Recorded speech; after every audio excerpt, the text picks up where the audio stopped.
Hi everyone, this is David Hoffman from Davidsbeenhere. I'm extremely excited to talk to you guys today about my Rogaine journey. If you guys have been watching me, you know that about 4 months ago, I partnered up with Rogaine because I've been very depressed about my hair loss. Over the past 10 years, I've been losing hair really fast. I haven't felt good about myself at all. You know, not having hair is a big deal, and I can't stand seeing my hair just go back and then the holes in the middle. But since I partnered up with Rogaine 4 months ago, I've been applying it twice a day, just as instructed.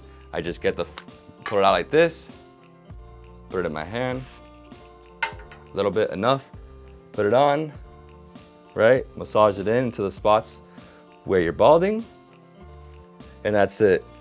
And the way I do it is when I wake up, right when I wake up and I go brush my teeth, I put the Rogaine on, and then at night, before going to sleep or before going out.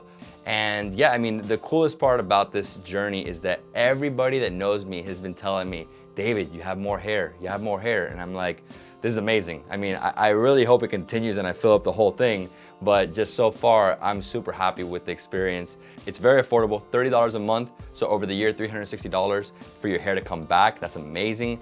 The one thing I gotta stress is that you have to apply twice a day, every day. Do not miss a day. You know, this is a huge thing because I mean, most people, what they'll do is they'll apply for a day or maybe in the morning and forget at night. Don't do that. Apply twice a day and you'll start seeing results. Change your life. If you're experiencing hair loss and you're 25 to 35 years old and you're a male, get yourself Rogaine Men's Foam.